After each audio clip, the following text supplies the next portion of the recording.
Imaginez être contrainte par la loi à partager le lit de votre propre frère, non pas par amour, mais parce que le sang royal exigeait que vous engendriez ensemble des héritiers purs pour le trône le plus puissant de l'Antiquité. Maintenant, imaginez découvrir que, même en étant l'épouse sœur sacrée de l'empereur, vous n'étiez qu'un simple pion sur un échiquier sexuel où des centaines d'autres femmes se disputaient le même ventre impérial, le même statut, la même survie. Ceci n'est pas un fantasme morbide. C'était le destin réel des princesses persanes, qui, sous la loi de la pureté du sang, étaient livrées à leurs propres frères lors de cérémonies officielles, pour découvrir ensuite que le véritable champ de bataille ne se trouvait pas dans les salles du pouvoir, mais dans les couloirs silencieux du harem, où le poison était plus mortel que n'importe quelle épée, et où le premier fils mâle valait plus que toutes les alliances divines. Ce que vous êtes sur le point de découvrir sur l'ancienne Perse va bouleverser tout ce que vous pensiez savoir sur le pouvoir, la famille et le contrôle. Car dans cet empire, la pureté était une prison, l'inceste était loi, et la seule véritable reine était celle qui survivait à la guerre invisible menée entre des draps de soie tachés du sang des rivales. Avant de plonger dans les secrets les plus troublants de la Perse antique, j'aimerais vous inviter à rejoindre notre communauté de passionnés d'histoire. Si ces révélations sur les coulisses interdites des empires vous fascinent autant qu'elles me passionnent, n'hésitez pas à vous abonner à la chaîne pour ne manquer aucun documentaire exclusif. Un petit like montre votre soutien et aide d'autres femmes curieuses à découvrir ces vérités historiques cachées. Je serais ravie de savoir d'où vous nous rejoignez aujourd'hui. Écrivez en commentaire votre pays, votre ville ou votre région. Cela nous permet de créer une véritable carte de notre communauté internationale. Et si vous avez des suggestions de personnages historiques féminins ou de civilisations anciennes dont vous aimeriez connaître les secrets, partagez vos idées dans les commentaires. Vos recommandations inspirent directement nos prochaines investigations. L'empire perse achéménide, fondé au VIe siècle avant notre ère, s'étendait de l'Indus jusqu'aux portes de la Grèce, englobant plus de 40 millions d'âmes sous un seul sceptre. Cette civilisation monumentale, avec sa capitale cérémonielle à Persépolis, ne devait pas seulement sa puissance à ses armées invincibles ou à ses routes commerciales, mais à un système de gouvernance dynastique d'une sophistication redoutable. Le pouvoir absolu reposait sur la lignée royale, et cette lignée devait demeurer pure selon les préceptes du zoroastrisme, la religion d'État qui réglementait chaque aspect de l'existence impériale. C'est dans ce contexte que naît la pratique du Ksvaet-Vadata, le mariage consanguin royal, une institution légale et religieuse qui scandalisera les observateurs grecs comme Hérodote. Contrairement aux monarchies voisines où les alliances matrimoniales servirent la diplomatie, la Perse achéménide avait érigé l'endogamie en pilier constitutionnel. Les rois comme Cambyse II épousèrent leurs sœurs biologiques dans des cérémonies officielles, créant ainsi une caste dirigeante génétiquement fermée. Parallèlement, ces mêmes souverains maintenaient des harems comptant jusqu'à 360 concubines, créant une contradiction structurelle explosive entre pureté sacrée et reproduction massive. Cette dualité transformait le palais royal en arène, où s'affrontaient deux légitimités incompatibles. Au cœur de ce système dual se trouvait Cambyse II, fils de Cyrus le Grand, qui régna de 530 à 522 avant notre ère. Ce souverain incarna parfaitement la contradiction persane en épousant simultanément ses deux sœurs biologiques, Atossa et Roxane, conformément aux exigences du Ksvaet-Vadata. Atossa, née du même père et de la même mère que Cambyse, détenait théoriquement le statut le plus élevé grâce à la pureté absolue de son sang. Pourtant, cette princesse devenue épouse-sœur se retrouvait en compétition directe avec les innombrables occupantes du harem royal, chacune aspirant à enfanter l'héritier qui légitimerait son existence. Les sources historiques mentionnent également des figures comme Phaidimée, fille d'Otanès, qui navigua dans ces eaux dangereuses en tant que membre du harem avant de jouer un rôle crucial dans l'identification d'un imposteur au trône. Ces femmes, qu'elles fussent sœurs consanguines ou concubines étrangères, partageaient un destin commun. Leur valeur se mesurait uniquement à leur capacité reproductive et à leur habileté dans l'art périlleux de la survie palatiale. Aucune couronne, aucun titre, aucun lien de sang ne garantissait la sécurité. Le véritable pouvoir appartenait à celles qui maîtrisaient les règles non écrites de cette guerre silencieuse, où chaque grossesse déclenchait une cascade d'intrigues mortelles. Derrière les façades majestueuses de Persépolis se cachait une machinerie de contrôle corporel d'une précision chirurgicale. Le harem impérial n'était pas simplement un lieu de plaisir royal, mais un laboratoire de surveillance où chaque femme subissait un système d'inspection permanente orchestré par une hiérarchie d'eunuques, de médecins de cour et de prêtresses zoroastriennes. Les tablettes cunéiformes découvertes dans les archives de Persépolis révèlent l'existence de registres détaillés documentant les cycles menstruels de chaque occupante, leurs relations intimes avec le souverain et l'état de leur virginité ou fertilité. Ces documents administratifs, rédigés avec la froideur bureaucratique typique de l'Empire, traitaient les corps féminins comme des propriétés d'État nécessitant inventaire constant. Lorsqu'une nouvelle femme intégrait le harem, qu'elle soit princesse étrangère offerte en tribu, captive de guerre ou fille de nobles perses, elle traversait un protocole d'initiation humiliant. Les témoignages grecs, notamment ceux recueillis par Ctésias de Cnide qui servit comme médecin à la cour d'Artaxerxès II, décrivent des examens physiques exhaustifs menés par des matrones spécialisées. Ces inspectrices vérifiaient l'intégrité de l'hymen, la symétrie des organes génitaux, la fermeté des seins et même la douceur de la peau à travers des palpations minutieuses. Aucune partie du corps n'échappait à cette évaluation qui déterminait la valeur marchande et reproductive de chaque candidate. Les femmes jugées défectueuses étaient reléguées aux tâches domestiques, privées à jamais de l'accès au lit royal. Le contrôle ne s'arrêtait pas à cette initiation. Chaque mois, les eunuques en chef compilaient des rapports sur l'état de santé reproductive des concubines. Les femmes en période de menstruation étaient isolées dans des quartiers séparés, conformément aux lois de pureté zoroastriennes qui considéraient le sang menstruel comme une souillure majeure.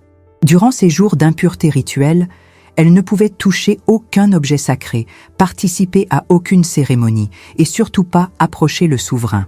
Des gardiennes surveillaient ces isolements, notant scrupuleusement la durée et l'abondance des saignements pour détecter toute grossesse potentielle. Cette surveillance biologique transformait chaque corps féminin en territoire cartographié où l'intimité n'existait pas. Mais le mécanisme le plus pervers résidait dans la préparation des nuits royales. Lorsque le grand roi choisissait une femme pour partager sa couche, celle-ci devait suivre un rituel de purification s'étendant sur 12 mois selon certaines sources. Les 6 premiers mois étaient consacrés aux onctions à l'huile de myrrhe, substance censée adoucir la peau et préparer le corps à l'union. Les 6 mois suivants employaient des parfums précieux, du bois de santal et d'autres aromates destinés à rendre la femme irrésistiblement désirable. Durant cette année entière, des instructrices initiaient les novices aux techniques sexuelles spécifiques exigées par le protocole royal. Ces leçons n'avaient rien de romantique. Elles constituaient un dressage méthodique où chaque geste, chaque position, chaque réaction devait correspondre aux attentes codifiées du souverain. Les manuels secrets transmis oralement entre les générations d'eunuques détaillaient les préférences impériales avec une franchise crue. Ces instructions précisaient les positions autorisées, les caresses appropriées, les moments où la femme devait feindre le plaisir ou au contraire demeurer passive. L'objectif n'était jamais la satisfaction mutuelle, mais l'optimisation des chances de conception. Certains textes zoroastriens suggèrent même que des prières spécifiques devaient être récitées durant l'acte pour invoquer la bénédiction divine sur la semence royale. La spiritualité et la mécanique reproductive fusionnaient dans une chorégraphie où le corps féminin servait de réceptacle sacré. Les témoignages les plus troublants proviennent des rares documents écrits par des servantes ayant survécu au système. Une tablette fragmentaire découverte dans les ruines de Suse mentionne le cas d'une concubine battue publiquement pour avoir refusé une inspection génitale ordonnée après une nuit avec le roi. Son châtiment servait d'avertissement à toutes les autres. La résistance était impossible. Le corps appartenait à l'État et toute tentative de préserver une once d'intimité constituait une rébellion contre l'ordre cosmique lui-même. Cette violence institutionnalisée ne nécessitait même pas de justification.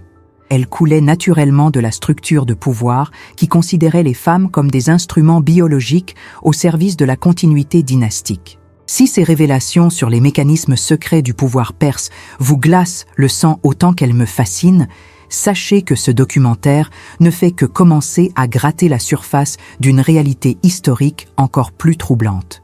Chaque vidéo de cette chaîne est le fruit de recherches approfondies dans des archives que l'histoire officielle préfère garder sous silence. En vous abonnant, vous rejoignez une communauté de femmes qui refusent les versions édulcorées et exigent la vérité brute sur les conditions de vie de nos ancêtres.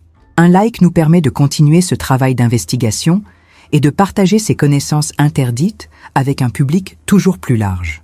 N'hésitez pas à laisser un commentaire pour nous dire ce qui vous choque le plus dans ces pratiques persanes, ou pour suggérer d'autres civilisations anciennes dont vous aimeriez découvrir les secrets les plus sombres. Votre engagement transforme ces histoires oubliées en conversations vivantes qui honorent la mémoire de ces femmes réduites au silence. Maintenant, préparez-vous, car ce qui suit va vous révéler le moment le plus crucial de cette tragédie impériale. La nuit nuptiale entre Cambyse II et sa sœur Atossa représente le point culminant de cette contradiction persane entre sacralité du sang et pragmatisme dynastique. Contrairement aux unions royales célébrées publiquement dans d'autres civilisations, cette cérémonie se déroulait dans une intimité surveillée, orchestrée selon des protocoles rigides qui transformaient l'acte conjugal en rituel d'État. Les sources grecques rapportent que Hérodote lui-même exprima son dégoût face à cette pratique, notant que jamais auparavant les Perses n'avaient épousé leur sœur jusqu'à ce que Cambyse, submergé par sa passion pour Atossa, consulte les juges royaux pour légitimer son désir. Ces magistrats, coincés entre la loi traditionnelle et la volonté du souverain tout-puissant, trouvèrent une formulation ingénieuse. Bien qu'aucune loi n'autorisât explicitement le mariage fraternel, une autre disposition permettait au roi de Perse de faire absolument tout ce qu'il désirait. Le soir des noces, Atossa fut conduite vers les appartements privés du roi à travers des corridors bordés d'eunuques et de prêtres zoroastriens. Elle portait les vêtements cérémoniels réservés aux épouses principales, des étoffes pourpres tissées d'or qui signalaient son statut supérieur aux simples concubines. Pourtant, malgré cette apparence de dignité, elle savait que dans les quartiers du harem, des centaines de femmes attendèrent leur propre tour, chacune aspirant à détrôner la sœur épouse par le seul moyen disponible: enfanter le premier fils mâle viable.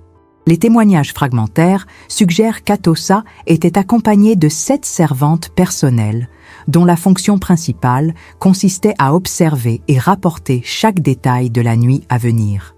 Ces témoins n'étaient pas là pour préserver sa pudeur, mais pour documenter la consommation effective du mariage, une preuve administrative indispensable dans un système où la légitimité dynastique reposait sur des certitudes biologiques irréfutables.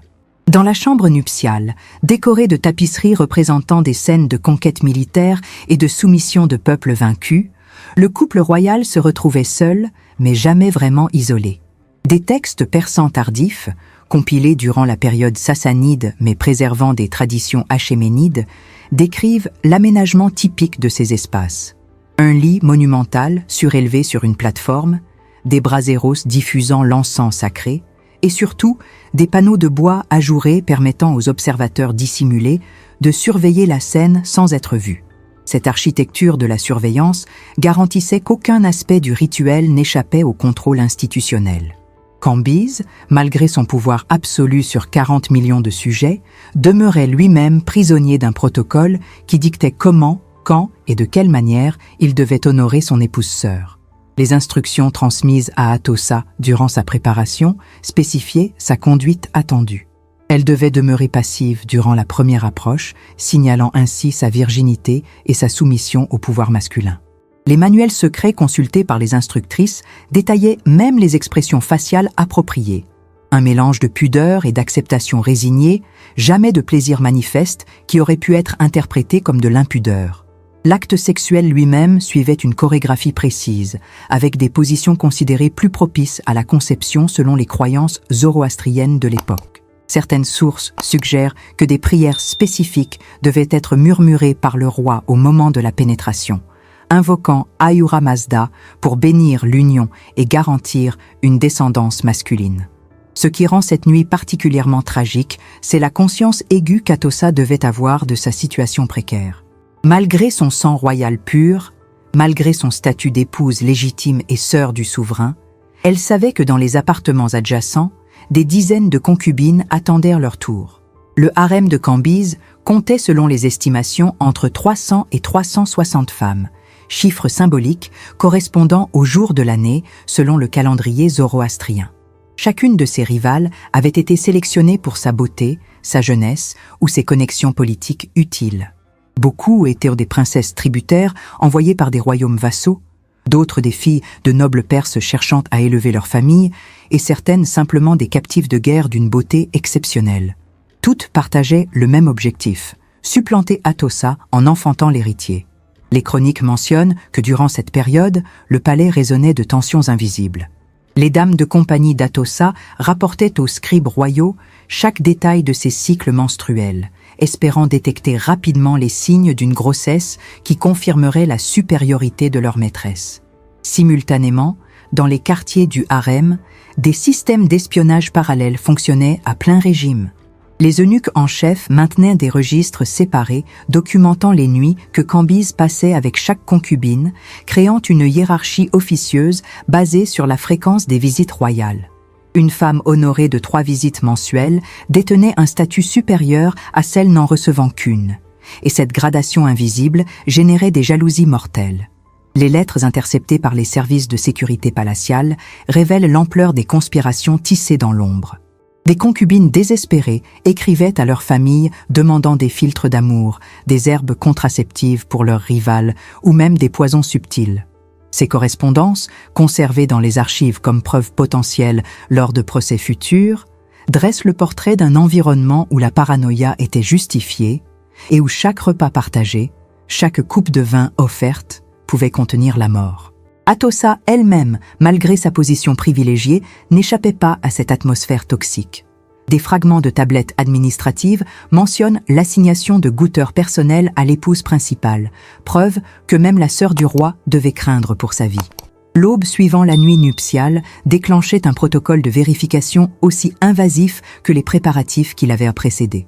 Les 7 servantes qui avaient accompagné Atossa jusqu'aux appartements royaux réapparaissaient pour collecter les preuves matérielles de la consommation. Les draps nuptiaux, portant théoriquement les traces du sang virginal, devaient être exhibés aux autorités religieuses et administratives compétentes. Cette coutume, commune à plusieurs civilisations anciennes, prenait dans le contexte perse une dimension bureaucratique particulière. Les prêtres zoroastriens examinaient les tissus tachés pour confirmer la pureté rituelle de l'union, tandis que les scribes royaux documentaient officiellement l'événement dans les registres dynastiques. Ces archives, gravées sur des tablettes d'argile, constituaient la mémoire administrative de l'Empire et servaient de référence légale en cas de contestation future de la légitimité d'un héritier. Mais au-delà de cette formalité, le lendemain inaugurait une période de surveillance médicale intensive. Atossa se retrouvait confiné dans des appartements séparés où des médecins de cour, assistés de matrones expérimentées, surveillaient quotidiennement son état de santé. Chaque symptôme était noté, nausée matinale, modification de l'appétit, sensibilité mammaire, tout signe pouvant indiquer une conception réussie. Les textes médicaux persans, influencés par les traditions babyloniennes et égyptiennes, prescrivait des examens réguliers incluant la palpation abdominale et l'inspection des sécrétions corporelles. Ces procédures, menées par des mains étrangères sans considération pour la dignité de la patiente, transformaient le corps de l'épouse royale en objet d'étude médicale permanente. Parallèlement à cette surveillance, le harem entrait en effervescence. La nouvelle que le roi avait consommé son mariage avec sa sœur se propageait comme une traînée de poudre à travers les corridors, déclenchant une vague de manœuvres stratégiques. Les concubines ambitieuses redoublèrent d'efforts pour attirer l'attention royale, sachant que chaque nuit passée avec Cambyse représentait une chance de contester la primauté d'Atossa. Les eunuques en chef recevaient des pots de vin somptueux pour arranger des rencontres, créer des occasions fortuites où le roi pourrait croiser telle ou telle beauté dans les jardins palatins. Cette corruption généralisée transformait la hiérarchie du harem en marché où tout s'achetait. L'accès au souverain, les informations sur ses préférences, même les horaires de ses déplacements privés. Les documents administratifs révèlent que durant les semaines suivant le mariage royal, plusieurs concubines réussirent effectivement à partager la couche impériale. Ces unions, bien que dépourvues de la solennité cérémonielle accordée à Atossa, possédaient une légitimité reproductive équivalente. Un fils né d'une concubine pouvait théoriquement prétendre au trône, surtout si l'épouse principale demeurait stérile. Cette réalité juridique explique pourquoi la grossesse d'Atossa, si elle survenait, ne garantissait nullement sa sécurité. Au contraire, elle faisait d'elle une cible prioritaire pour toutes les femmes dont les propres grossesses concurrentes pouvaient être compromises par l'existence d'un héritier issu du sang le plus pur. Les chroniques mentionnent des incidents troublants survenus durant cette période. Une concubine babylonienne, favorite temporaire de Cambyse, fut retrouvée morte dans ses appartements quelques semaines après avoir annoncé sa grossesse.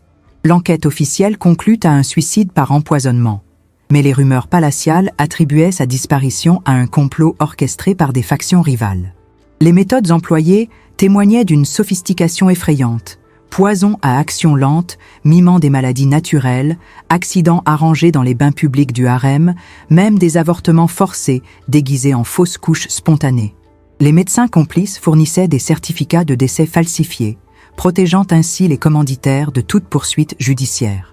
Cette violence souterraine ne se limitait pas aux concubines. Les serviteurs, témoins involontaires des intrigues, disparaissaient régulièrement pour garantir leur silence. Les eunuques trop bavards étaient mutés vers des postes provinciaux éloignés, équivalent d'une condamnation à mort sociale dans une culture où proximité du pouvoir signifiait survie. Les dames de compagnie d'Atossa elles-mêmes faisaient l'objet de tentatives de corruption, les factions rivales cherchant à infiltrer des espionnes dans l'entourage immédiat de l'épouse principale. Cette guerre d'information permanente créait une atmosphère de méfiance totale où personne ne pouvait faire confiance à quiconque. Les répercussions dépassaient largement le cadre du harem. Les familles nobles perses dont les filles servaient comme concubines voyaient dans chaque grossesse une opportunité d'élever leur statut. Un petit-fils du roi, même né d'une union secondaire, apportait prestige et influence politique. Ces clans investissaient des fortunes dans le soutien de leurs candidates, finançant des réseaux d'informateurs et de saboteurs. Les alliances se formaient et se défaisaient au rythme des grossesses annoncées et des naissances réussies, transformant la politique impériale en extension directe des drames conjugaux. Le Conseil royal lui-même se divisait selon les loyautés envers différentes candidates, chaque faction pariant sur la mère du futur héritier pour s'assurer une position favorable lors de la succession. Cette instabilité structurelle finit par miner l'autorité de Cambyse. Les historiens antiques rapportent que le roi sombra progressivement dans la paranoïa, obsédé par l'idée que ses propres épouses et concubines complotaient contre lui. Il ordonna des purges brutales, exécutant des dizaines de femmes sur la base de simples soupçons. Ces massacres préventifs, loin de restaurer l'ordre, intensifièrent la terreur ambiante et encouragèrent des complots réels. Le système qu'il avait hérité, censé garantir la continuité dynastique par la multiplication des lignes de reproduction, se révélait être un piège mortel qui dévorait ses propres architectes. Le système perse du double contrôle dynastique, fusionnant mariage incestueux et harem massif, ne mourut pas avec Cambyse II. Il se perpétua à travers les générations suivantes, s'enracinant si profondément dans la culture achéménide qu'il devint invisible aux yeux même de ceux qui le pratiquaient. Atossa elle-même, ayant survécu à son frère époux, illustre parfaitement la transmission de ce mécanisme. Après la mort de Cambyse, elle fut épousée successivement par l'usurpateur Bardiya, puis par Darius Ier, passant d'un souverain à l'autre comme une propriété dynastique, garantissant la légitimité du trône. Cette circulation des femmes royales, entre les mains masculines, révèle la véritable nature du système. Les princesses n'étaient pas des personnes, mais des sceaux biologiques authentifiant le pouvoir. Leur valeur résidait exclusivement dans leur utérus et leur lignage, jamais dans leur humanité propre. Les sources grecques, particulièrement Hérodote et Ctésias, documentèrent ces pratiques avec un mélange de fascination horrifiée et de condescendance civilisatrice. Pour les Hellènes, le mariage fraternel représentait la preuve ultime de la barbarie orientale, la démonstration que les Perses vivaient selon des lois contraires à la nature humaine fondamentale. Cette perception façonna durant des siècles l'image de la Perse comme empire de l'excès sexuel et de la dégénérescence morale. Pourtant, ce jugement grec masquait une réalité plus complexe. Les Perses ne considéraient pas le Xvaedvadata comme une perversion, mais comme un devoir sacré, une obligation religieuse prescrite par les textes zoroastriens pour maintenir la pureté du sang royal face aux contaminations étrangères. La logique sous-jacente partageait en réalité de nombreux points communs avec d'autres systèmes de castes fermés à travers l'histoire, tous obsédés par la préservation de lignées génétiques privilégiées. Les tentatives de censure historique commencèrent dès l'Antiquité tardive. Lorsque le zoroastrisme évolua sous l'Empire sassanide, plusieurs siècles après la chute des Achéménides, les autorités religieuses entreprirent de minimiser ou de réinterpréter les passages des textes sacrés autorisant explicitement le mariage consanguin. Ces révisions théologiques reflétaient l'influence croissante des normes gréco-romaines qui avaient progressivement colonisé culturellement l'ancien territoire perse. Les commentateurs sassanides affirmaient que les références au Ksvaed-Vadatta devaient être comprises métaphoriquement, comme des allégories spirituelles plutôt que des prescriptions littérales. Cette réinterprétation servait un double objectif. Elle permettait de préserver l'autorité des textes anciens tout en alignant la pratique contemporaine sur les standards moraux devenus dominants. Les conquêtes islamiques du 7e siècle amplifièrent ce processus d'effacement. Les nouveaux dirigeants musulmans, horrifiés par les traces documentaires des pratiques achéménides, ordonnèrent la destruction systématique des archives palatiales, mentionnant trop explicitement les détails du système conjugal royal. Des bibliothèques entières furent incendiées, non par fanatisme aveugle, mais par volonté délibérée de supprimer une mémoire jugée scandaleuse et incompatible avec les enseignements coraniques. Les chroniqueurs arabes qui rédigèrent les premières histoires de la Perse pré-islamique s'appuyèrent principalement sur les sources grecques déjà hostiles, amplifiant ainsi les distorsions et les jugements moraux. Le résultat fut une double censure. Les Perses eux-mêmes avaient commencé à oublier leur propre passé, tandis que les conquérants arabes achevaient le travail en imposant un silence institutionnel. Ce qui survécut de la mémoire collective se transforma en légende moralisatrice. Les contes populaires persans médiévaux présentaient les rois achéménides comme des tyrans débauchés punis par la providence divine pour leurs excès sexuels. Ces récits, dépourvus de nuances historiques, servaient d'outils pédagogiques pour enseigner aux nouvelles générations les dangers de la transgression morale. Cambyse II, en particulier, devint dans ses narrations un archétype du souverain fou, détruit par sa propre concupiscence incestueuse. Cette diabolisation posthume, bien qu'historiquement inexacte puisqu'elle ignorait le contexte religieux et légal du Ksvaed-Vadatta, domina l'imaginaire collectif pendant des siècles et continue d'influencer la perception moderne de la Perse antique. L'archéologie moderne a toutefois commencé à exhumer les vérités enfouies. Les fouilles de Persépolis au XXe siècle révélèrent des milliers de tablettes administratives documentant la vie quotidienne du palais, incluant des références indirectes au fonctionnement du harem. Ces textes bureaucratiques, rédigés sans intention narrative et donc exempts de jugements moraux, offrent une fenêtre précieuse sur les mécanismes réels du contrôle féminin. Ils montrent des rations alimentaires distribuées aux occupantes du harem, des allocations vestimentaires différenciées selon le rang, des prescriptions médicales pour traiter diverses affections gynécologiques. Cette documentation prosaïque dévoile l'échelle industrielle de l'opération. Maintenir 360 femmes dans un état de disponibilité reproductive permanente nécessitait une logistique sophistiquée et des ressources considérables. Les connexions avec d'autres civilisations émergent également des recherches récentes. L'Égypte ptolémaïque adopta le mariage fraternel royal après la conquête d'Alexandre, probablement inspiré par le modèle perse. Cléopâtre elle-même épousa ses deux frères successifs, perpétuant une tradition qui scandalisait les Romains, mais qui s'inscrivait dans une longue continuité de pratiques orientales de préservation dynastique. Cette diffusion du modèle achéménide démontre que, loin d'être une aberration isolée, le système perse représentait une solution logique au problème universel de la transmission du pouvoir dans les monarchies absolues. Face au risque permanent de dissolution dynastique par alliance externe ou contestation de légitimité, l'endogamie extrême offrait une garantie de pureté incontestable, même au prix d'une violence structurelle envers les femmes qui en étaient les instruments. Le silence qui entoure encore aujourd'hui ces aspects de l'histoire perse reflète un malaise persistant. Les manuels scolaires iraniens contemporains, héritiers d'une tradition nationaliste moderne, présentent l'empire achéménide comme un âge d'or de tolérance et de sophistication culturelle, évitant soigneusement les détails gênants du système conjugal. Cette censure patriotique empêche une compréhension complète des mécanismes de domination qui structuraient effectivement la société antique. Reconnaître l'existence du contrôle sexuel systématique ne diminue pas la grandeur architecturale de Persépolis ou les innovations administratives perses, mais ajoute une dimension tragique indispensable à toute évaluation historique honnête.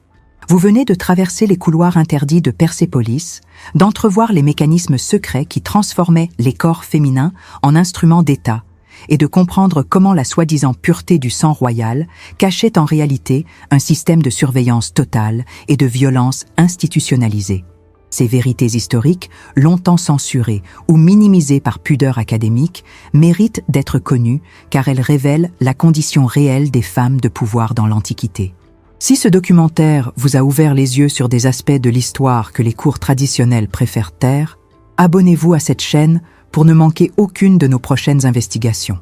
Chaque semaine, nous plongeons dans les archives oubliées d'autres civilisations pour exhumer les secrets que le temps voulait effacer. Un like nous aide à poursuivre ces recherches et à partager ces connaissances exclusives avec une communauté grandissante de passionnés.